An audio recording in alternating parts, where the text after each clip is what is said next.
In today's tutorial, we are going to be having a look at another MagnatesMedia tutorial, but this time, instead of only focusing on one scene, we're going to be animating between scenes since it's been very requested. Before we hop into After Effects, there's a little bit of pre-work we need to do in Photoshop. That is setting up our layers and finding the assets. Set up the different artboards in Photoshop and trying to keep in mind the widest angle that you'll be having. It's easier to zoom in than zooming out. For today's example, I've set up 4 different scenes. Scene 1 has 9 layers, scene 2 and 3 have 4 layers each, and the last scene has 1 layer. With that being said, let's hop straight into After Effects and start having a little bit of fun. We are going to start by dragging in our scenes or our artboards, which I have right here. I've just saved them all as PSD files. We're just going to make it a little bit easier, and I'm just going to drag them one by one into our composition and make sure that when we import it, we do import kind, composition, and merge layer styles into footage.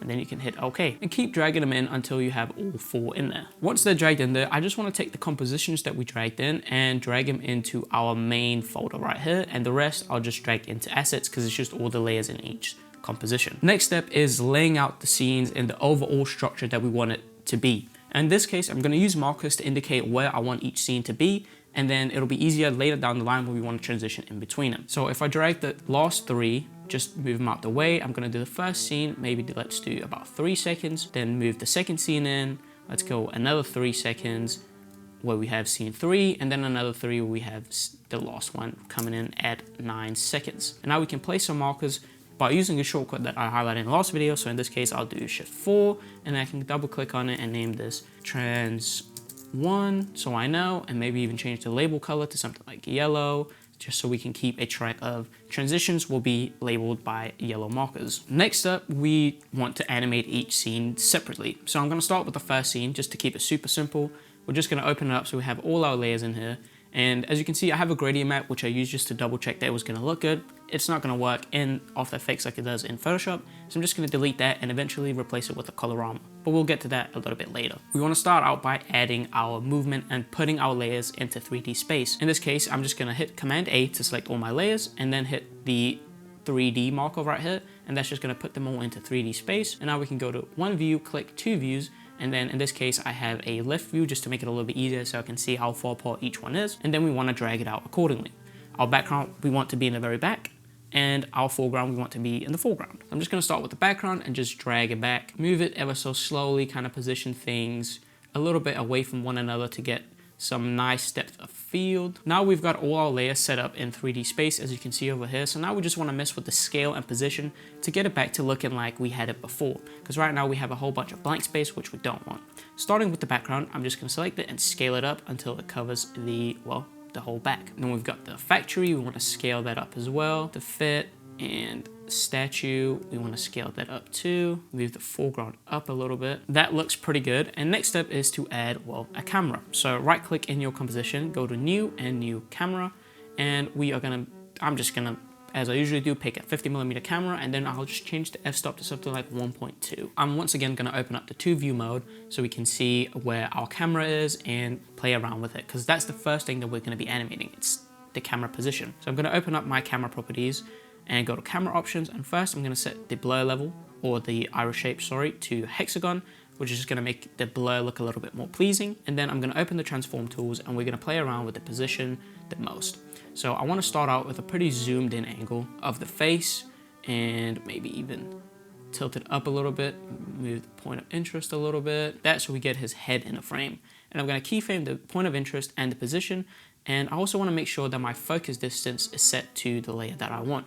So if I hit U to close everything up except for the keyframes, I can click on my statue to see on what layer it is. And in this case, let's change the color to something like yellow, so it'll be easier for us to see what layer is what in the 2 view mode. Once again, open up the camera options and go to your focus distance. And now we can set this pink line to match with our face. So right about here, looks pretty good. And we can keyframe that and hit U to only show the keyframes that we want to play with, and then move out to, let's say, about 2.5 seconds. And now we can zoom out and see the full perspective that we want to show. So if we set this back and we want to set that to 540, which is what the original position was, and the same with this one down here, so we're straight on once again, and we can maybe zoom out a little bit more, and that looks pretty good. And then of course the focus distance, we want to make sure that it's still lined up with our statue head. And then I might even want to take these keyframes and move it closer a little bit, and then just change the focus distance, because I want to add the text of, or like the name of the guy in the front. So I'm just going to create a text layer by hitting my text tool and click. For this case, I'm just going to do first, last, just because I don't know what to call this guy. And we'll scale that text down a little bit, center it up, change the color to something that looks a little bit cooler, maybe like a white for now. And we are going to drag this down right in front of our foreground and then put it into 3D space as well. And then we can pick where we want it to be. So in this case, I want to move it forward a little bit to give it some perspective, maybe have the tree covered a little bit, which I think looks pretty cool. We can go back into our focus distance and move forward to maybe, let's say, 2.5 seconds, and then just line it up with our text layer, which is right here. So just drag it to our text, just like that. So now our text is in focus. Go back to one view mode and select all my keyframes, and then maybe just add a sexy speed or any type of easing that you want. And in this case, I used flow. And if we play it back, we now have something that looks kind of like this. That is a pretty smooth little animation we've got going so far. We've got to zoom in out and then a little focus pull at the end. But the depth of field is not super drastic. We can either separate the layers even more, or if we go into the camera options and then increase our aperture, let's put it to something like 250, somewhere around that, you can see we get a lot more of blur, and it just essentially decreases or increases the aperture to let in more light, which is then just going to make everything more blurry. I do think that our factory is a little bit too in focus, so I just want to move it back a little bit more to be closer to our background, and that'll just make sure that it is a little bit more blurry. And then we can always increase the size of it a little bit. Now you can add a whole bunch of different assets to it to create some atmosphere and depth and whatnot. I don't want to add too many animated things to it. I want to keep it fairly simple, but I do want to add a little bit of sway to the trees. So I'm just going to single out a tree for now, this one for example, and zoom out. And I'm going to select my puppet pin tool up here, which is this little pin, and then I'm going to click a couple of different points, and that'll make it so that I can animate these points, and it'll just wobble it just a little bit. So if you hit U, you can see we have keyframes for each point. The more points you add, the more keyframes you'll have. And I also want to add a pin right at the edge right here so that I can use that as a grounder, so it won't animate this point. Now we can take these keyframes and move it back to the beginning, and then we can go forward a little bit. Let's do 1 second, move this down a little bit, create some sway, move forward, and move that up again maybe. Now we just have a little bit of movement coming in the tree itself. If you want to keep that movement going, instead of copying the keyframes, you can alt click on the keyframe and then just type in the expression loop out, and that'll just make sure that it just loops indefinitely. So you can right click once you've done it on one, copy expression only, and then just paste it to all the other ones. Now we've got an infinitely looping tree sway animation. And we just want to repeat that for all the trees or any other elements that you want to do that to. I'm just going to select all my tree layers, hit U, and drag them out just a little bit more. So if you select all your keyframes, you can find the keyframe that's the furthest out, hold Option or Alt, and drag it out. And I just want to make it a little bit slower and more subtle, just so it's not too overpowering and taken away from the main bit, which is our guy and our text. Now, as I said, we did have a gradient map in Photoshop, but that of course doesn't carry over into After Effects. So instead, we're going to do it with a colorama layer. So if I create a new adjustment layer by hitting Command, Option, and Y, I can add an adjustment layer, and then using FX Console, I'll add a colorama. And if you go into your output cycle, and you can pick a preset. So I'm gonna pick the fire preset because it's pretty much the same as what we had in Photoshop, and that looks pretty, well, fire. I will, however, take my foreground and add a bit of levels to it just to make it a little bit darker and blend in with our trees. That is all we have to do for the first scene, and now we can hop into the second scene. As you can see, we've already got our main elements. We don't have too many. We have 2 foreground elements. We have our guy in the chair and then our background. Same process as last time, turning all the layers into 3D, opening 2-view mode, and then placing them in 3D space. I want the man in the chair to be forward just a little bit, and I want, of course, the gold stacks to be way further in front, just like that, and then the background pretty far in the back. And we can even take all of these and move them back a little bit just so it's a bit easier to work with. Now we can scale it however we want. So background, increase the scale until it fits the background, and man in the chair, we might want to scale him up and move him up a little bit and maybe over a little bit, get him centered with the cross right here, or even use your grid to line him up. And then our gold stacks, I want to move them in a little bit. And again, add a camera. So right click, go to new camera, and again, a 50mm camera, and set it to something like 1.2 to get that initial depth of field, just to make it a little bit easier on us. And now we can play with the position once again. I want it to be a bit more zoomed in this time, so I will move the position a little bit closer to him. So let's start it right about here, keyframe the position at the very beginning, and open the camera options and keyframe the focus distance and move it to fit with our layer. This time it's a little bit easier, we don't have as many layers, so I know this one is our guy. As you can see, he is now in focus. Maybe even zoom in a little bit more and change the focus distance to fit. And now I want a pretty punchy zoom out, so it's gonna be pretty quick. I wanna go to about 1 second and then zoom out to right about here and make sure that the focus distance stays on the guy.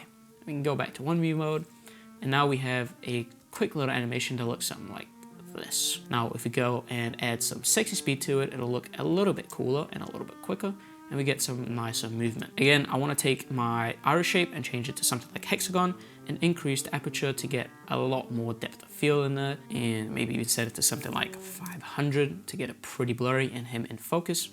Now we want to do a little bit of grading to it because it's a bit too bright.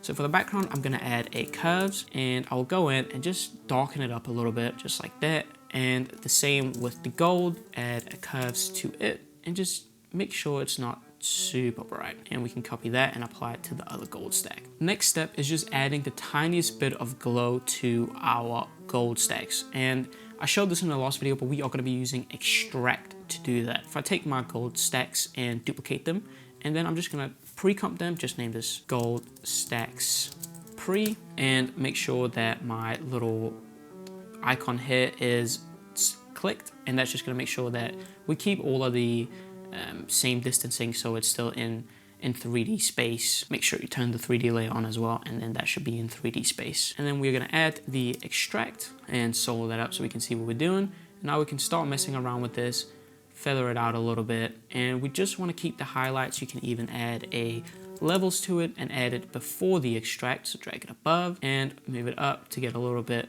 more of that highlight in there. Then we can add a deep glow to it, or just a regular glow, and then if we unhide that, we can see we get just a nice little bit of glow.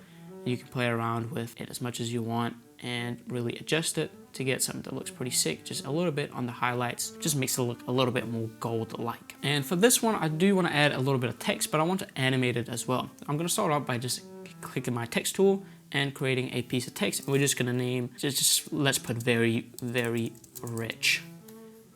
Center that up, and I want to place it behind the guy in the chair and maybe scale it up a little bit, move it up ever so slightly, add a warp, make it an arc just so we get a little bit of that bendy bit, and just ever so slightly bend it upwards, and then we can move it again to get the positioning where we want it to be. And then maybe just a slight text animation, just go into text and animate and add a position animator, and let's open that up, and we'll keep it to characters, and we will say the position to go down, keyframe the start and go forward a little bit and set it to 100, and then we can select our keyframes, add maybe a little bit of sexy speed, and then as it zooms out, I want it to animate in. Pretty cool so far, but I want to combine it with the typewriter effect, so add a typewriter, which is a preset in After Effects, hit U to bring up the keyframes, and just match that to the other keyframes that we have, same speed, and just move it backwards a little bit so that the letter comes in a little bit before it moves up, so we just get a slight bit of like a 1x1 letter reveal. Put it into 3D space and open up your 2-view mode and make sure it is behind the guy. Move it back a little bit more maybe, and let's see what it looks like in the end. As we're starting to zoom out all the way, go to your camera, hit U to bring up the keyframes, go forward a little bit, set a keyframe for the focus distance, then move forward a little bit and change it to be on the text so that our text is in focus at the very end, and that will be pretty much it for that. You can add a little bit of spice to it if you want, maybe a little bit of wiggle, so add a tabular displace and set the amount to 30 and the size to 2, and then in evolution options, alt click the random seed, add maybe a posterized time, set that to 6, and then just do a random and put in something like 1000, just any value really, and that'll just give us a little bit of texture in it. And if you want to, you can add a little bit of deep glow and decrease the exposure to something like 2. And to add a little bit of flicker to the glow, you can go into the exposure, alt click it, add a posterized time, set it to something like 6, add a wiggle expression, and set it to something like 10, 0.2. And I'll just give it a very subtle flicker, and just like that we have a nice little flickering text animation in the back. Only thing I want to add is a little bit of spice in there, so we can use some assets.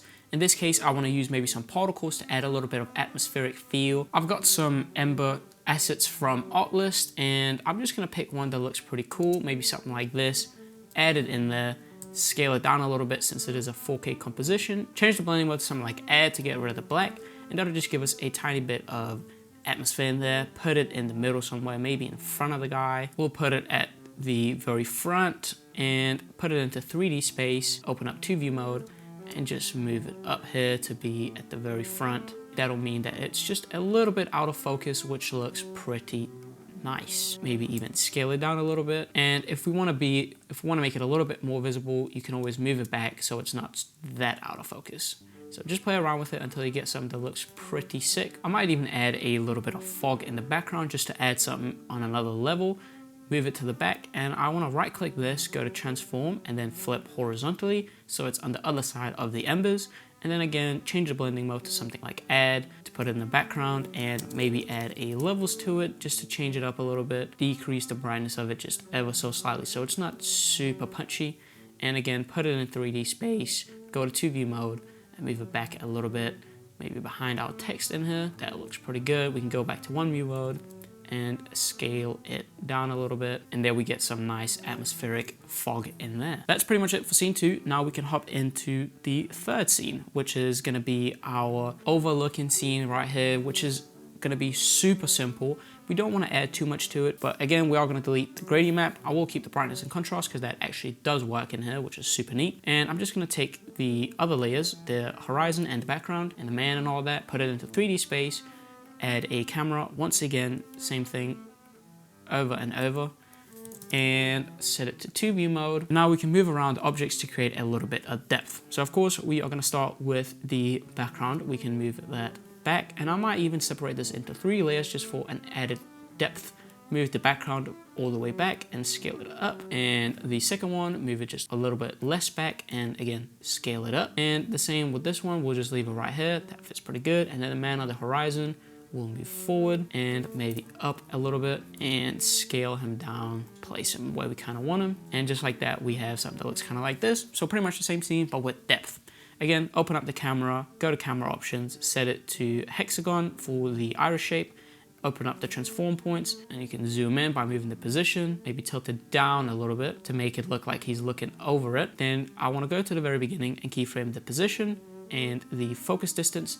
And I actually do want to keep it on the background for this, so I want to start it off in the very back by focusing on, well, the background. I want to go forward to about 2 seconds, and then I'll move the camera back to be zoomed out and focused on him. So set the value to 540 to keep it straight on, and then we can zoom out until we get the starting image that we had, just like that. And I actually want to keep the focus on the background for quite a while. So I'm going to go in between the keyframes and change the focus distance to still be on the background, so that our guy is still out of focus until we go all the way back, and then I'll change the focus to be on him. And again, we can click on the layer and change the color of it so we always know what is what. And then we can move it up to match with the guy, which is the yellow line on the last keyframe. Select those keyframes, go to flow and add maybe a sexy speed, just a nice little animated perspective shift with a little bit of depth, which looks super sick. Again, I want to increase the aperture to something like 300 just to get a little bit more depth of field. It does get a little bit too blurry at the end, so maybe at around halfway through at this middle keyframe, I'll keyframe the aperture, and then at the end, I'm going to set it back to something like 150.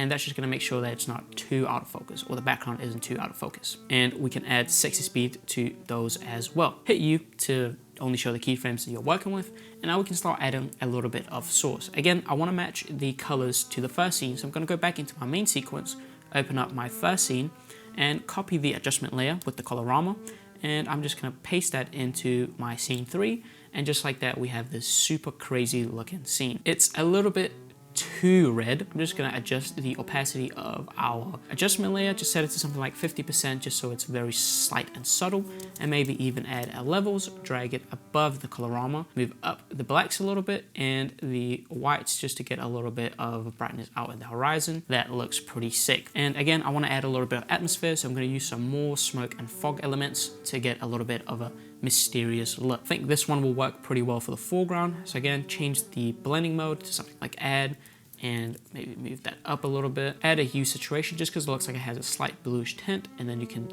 drag down the saturation, which will make it gray, and just match the tone a little bit. You can even drag it below the adjustment layer, and that'll then match the colors of it. I am not gonna do. We can even add levels to it and maybe make it a little less bright. I'm gonna drag in a smoke asset and change the blending mode to add, and I wanna add that to this tower overhead just to get a little bit of that feel like it's actually smoking something.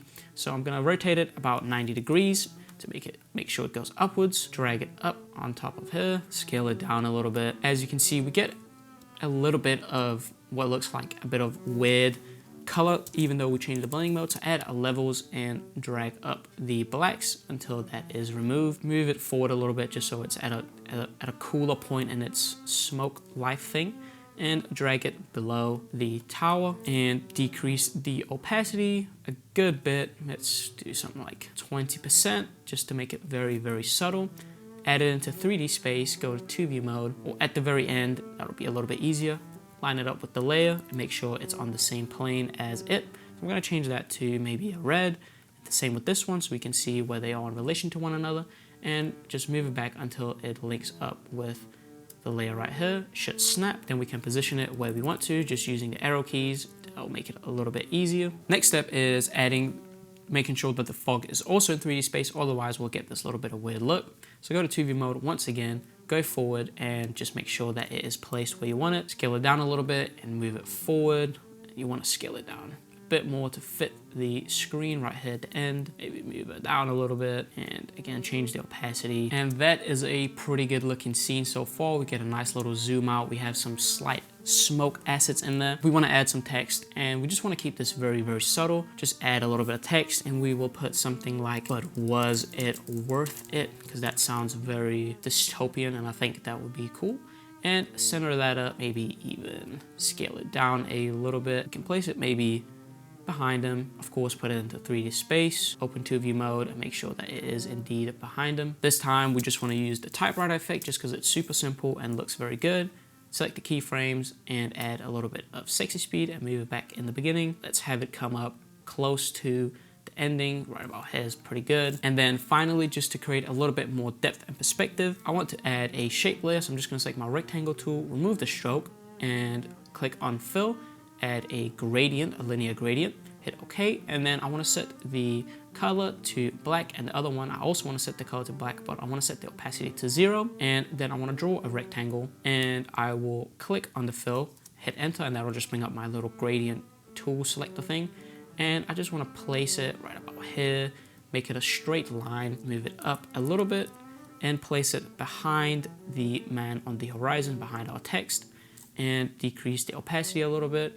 And that's just to make the foreground, or the background I should say, a little bit darker so it looks like it's further away than what it actually is. And that's it for this sequence. Now we can go back to our last sequence, which is going to be super simple. There's just one thing I want to do before we get started, and that is cutting out this door, because we will use that as a transition piece, kind of like in the example. I'm going to select the layer, click my pen tool, and then mask out the door and close that up. And now we have it. So I'm just going to duplicate it and name the top one door, and the bottom one I'm gonna name house, and hit M to bring up the mask and change the bottom one to subtract. And just like that, we now have a door by itself and the house for itself. I'm gonna take this and I'm gonna hit Y to bring out my anchor point tool, and I'm just gonna take the anchor point, which is gonna be up here, and move it down to be on the left side here, because then if we turn this layer into 3D and hit R to bring up the rotation, we can now make it a rotating door, swinging door. So we can have the door open and then close as we zoom out. We are going to start at the very beginning and we're going to have it open. So let's turn it, let's say we'll have it open like this, keyframe the Y rotation, and about, let's do 12 frames, we're going to have it shut. So we come out of the door, and then as we are zooming out, it'll close on us. And I'm just going to add a sexy speed to that as well, just to get a little bit of that impact. Boom, closed. And we can take both of these and we'll pre-comp it and move all attributes into the new composition and just name this house pre. Then we can put this into 3D space and add a camera, same as before, 50mm, yada yada yada, you get the point. And in this case, it's going to be easier if we animate the house itself. So hit P to open up the position of the house, and we will keyframe it. And I'll just move it forward to about 2 seconds. Using my 2 view mode, I'm going to drag out my image, and I want to make sure that we are coming out of the door. Move it forward a little bit, and we might even need to scoot it over forward a little bit, just like that, so it's behind the camera now. If I select it and add a 60 speed, if I turn transparency on, you can see we come through it, and we might want to adjust the door a little bit. So open up the keyframes for it and move it forward to right about here so that the door is open, and as we zoom out, it shuts and we can see it shutting. The last thing to do is just animate the focus distance because I don't want it to be out of focus for so long. So open up the camera options and keyframe the focus distance and move forward just a little bit and make sure that our house is in focus at this point in time. So move that line to fit and move it to the end. And once again, make sure that the line lines up so it is indeed in focus. Select those keyframes, add a 60 speed, and now we have it out of focus, coming into focus, and a little focus pull at the end, which looks pretty sick. Maybe even drag this a little bit closer, so we get something that looks kind of like that. Last thing is adding a little bit of foreground text just to add to the spookiness, and we'll just name this The Story of First Lost, because that is the name of our guy.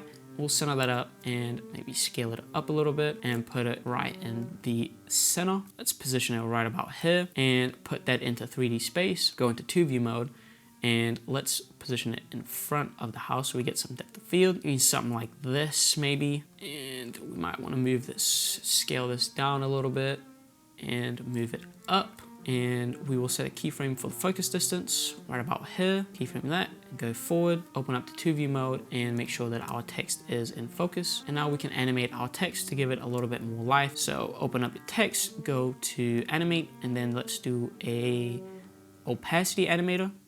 Set it to 0, and then we will keyframe the start, go forward a little bit and set that to 100. Click your text layer again, add a blur animator, and we will set the blur to, I don't know, something that looks pretty blurry.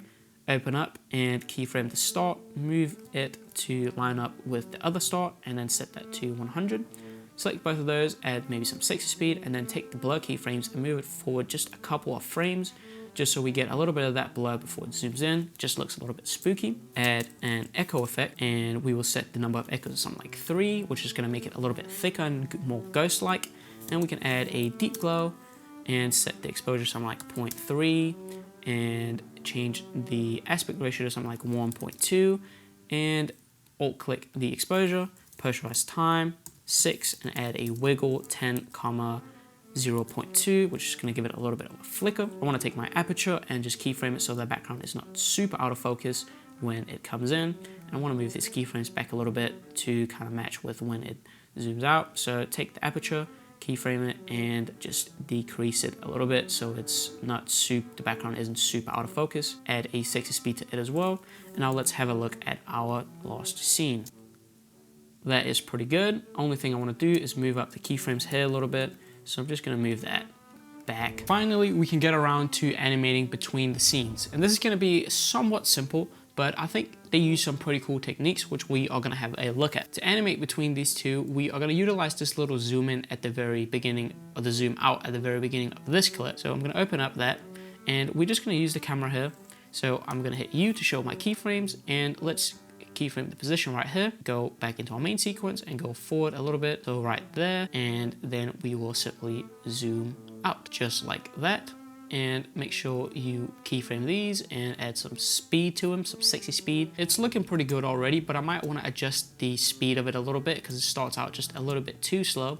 So if I just move forward a little bit, go back into my scene and just drag these keyframes a little bit closer to make it a little bit more impactful, helps sell the effect a little bit. I'll even go into my second sequence, hit U to bring up those keyframes, and just move these initial focus distance and position back a little bit so we get some of that initial movement. That's just going to help sell it a little bit better. Additionally, we'll add an adjustment layer, and we'll add a transform to it, and we'll drag this below so it's only affecting these two bottom layers. With the transform added, we can add two slider controls. Actually, we'll go right to where our layer starts, and we will alt click the position. We will add a wiggle expression, and then we'll just pick whip the expression to our first slider, and then add a comma, and then pick whip again to our second slider. So now we can adjust the shake using the sliders. We can keyframe it. So let's say a little bit before, we'll keyframe both sliders at 0, and right where the new scene pops up, let's set it to maybe 3x10, and then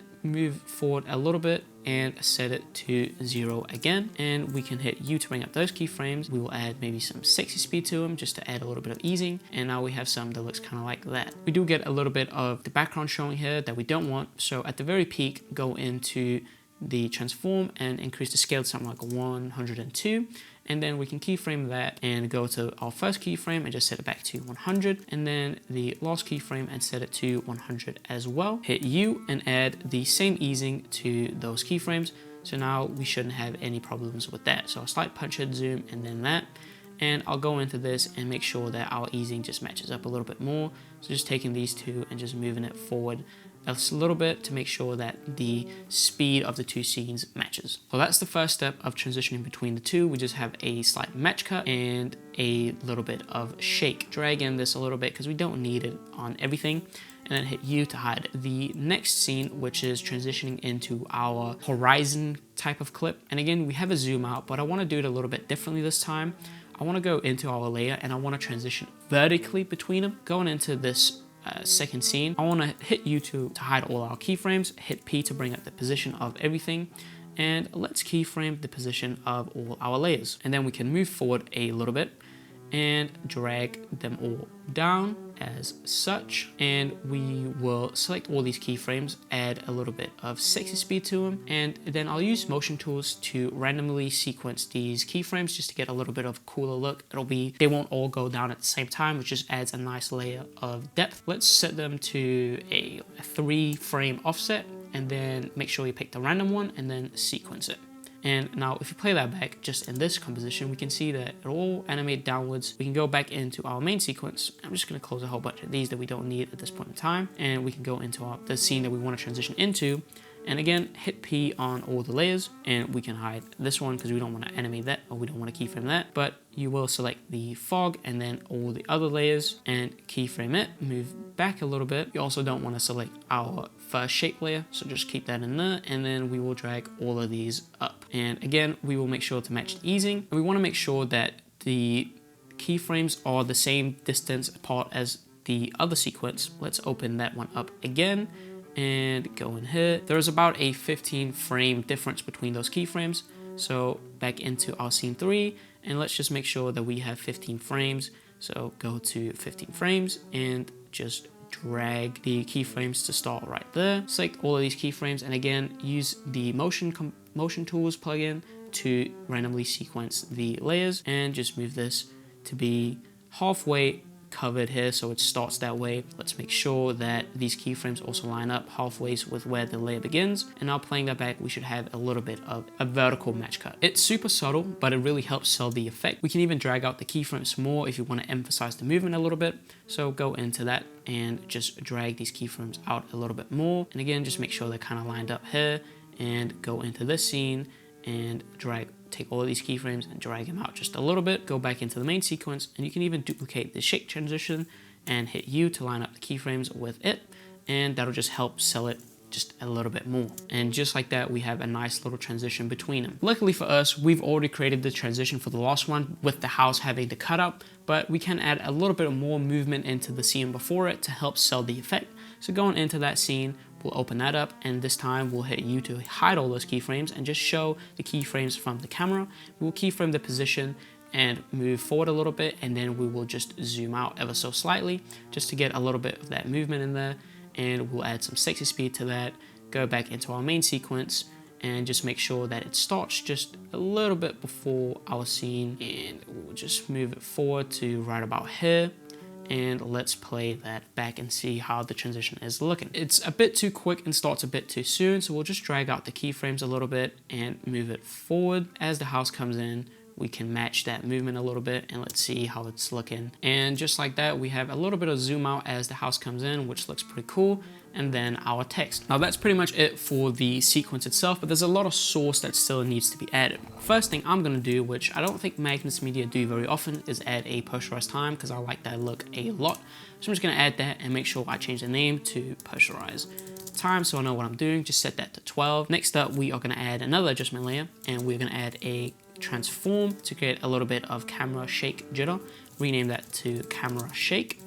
And then we're going to set the scale to 101 so we don't get those edges, so the background doesn't show in the edges in some places. Alt click the position, add a posterized time, 6, wiggle, let's do something like 15,3. We are going to add another adjustment layer, and we're going to add a vignette, and we'll place that at the very top and just name this vignette. And we won't change the settings of it too much, maybe just decrease the amount a little bit so it's not super dark on the edges. And below all our other adjustments layers, we're gonna add another adjustment layer, and we're gonna name this brightness flicker, and add a levels to it, up the exposure a little bit just by dragging that down. And then we can hit T to bring up the opacity of it, hold Alt and click the opacity, add a posterized time, set it to something like 6, and then a wiggle. We'll do something like 50,10, and that'll just give us a little bit of a flicker in the brightness of the overall thing. I even changed this to make it a little bit more drastic, set it to something like 30, which is just gonna make it jump a little bit more in the opacity of it. Next up, I'm gonna add some warp chroma, because that is something they also use a whole bunch, and you can do this manually if you watch the VHS CRT effect. Warp chroma is just so much faster to work with, just because so you don't have to duplicate each layer 3 times to get a color channel for each of those layers and then separate them and yada yada yada. This does it all in one. We're going to move it to the very bottom, and we are going to click the warp chroma and just decrease it a little bit, just so we get it on the edges a little bit. Of course, there's an affiliate link in the description if you are interested in this effect and you just want to save some time, which is smart to do. But you can see it just adds a little bit of that detail. It looks pretty sick, and you can always increase it and decrease it. Next up, we're going to add some grain, and if you haven't watched the previous tutorial, it's the same technique I do there. I'm going to create a solid and set that to a medium gray, which is also 80/80/80 for the hex code, and name this grain. And then I'm going to use FX Console to add grain, the effect add grain, and change the preset to something, let's do a Codec Vision 200T, and change the viewing mode to final output. And I'm going to increase the size to something like 1.3 and the softness to something like 1.2, and decrease the animation speed to something like 0.3. And we will add a tint to make it monochromatic, and pre-comp that, and let's just call this grain pre, and make sure you move all attributes into the new composition, hit OK, drag it below our posterized time, and change the blending mode to either overlay, soft light. In this case, I'll set it to overlay, just because it's a little bit softer. We just get some nice details in there. You can always add a levels to the pre-comp, play around with the values to get a more crunchy look if you want that. That looks pretty good, super easy animated texture right there. We will also add a little bit of film dust. So again, create a new solid, and this time I'm going to name this fractal noise, and we're going to add a fractal noise. Doesn't matter what color it is, because it's just going to be overwritten by the fractal noise. And we're going to increase the contrast and play around with the brightness, decrease that a whole bunch until we just get some particle looks in there. That looks pretty cool. We can always mess with the complexity and the scale too. And most importantly, the scale it down maybe a little bit, and keep playing around with it until you get just a nice looking film dust, kind of like this. Looks pretty good. Then we can go into the evolution options, alt click the random seed, and again, posterize time, set it to something like 3 maybe, and then add a random 1000, and that's just gonna go between different numbers between 0 and 1000. And now we have a little film dust overlay. Set the blending mode to add, and now you can see we have that in there. And you can even duplicate it and add an invert effect to it, which is going to give you some black particles. So instead of having it on add, change it to multiply, and then we'll get some black particles in here to get some, just a little bit of an extra look. And just like that, we've created a MagnatesMedia type sequence. You could do this in a couple other programs if you know how to. I find it easiest to do it in After Effects, just because it's a lot easier to add that depth of field instead of messing with blur layers and whatnot. So do whatever fits you best, but this gives you a general idea of how it's done. Hopefully you learned something new. If not, I hope you just enjoyed watching me animate along. And yeah, I'll see you again next week. Peace out.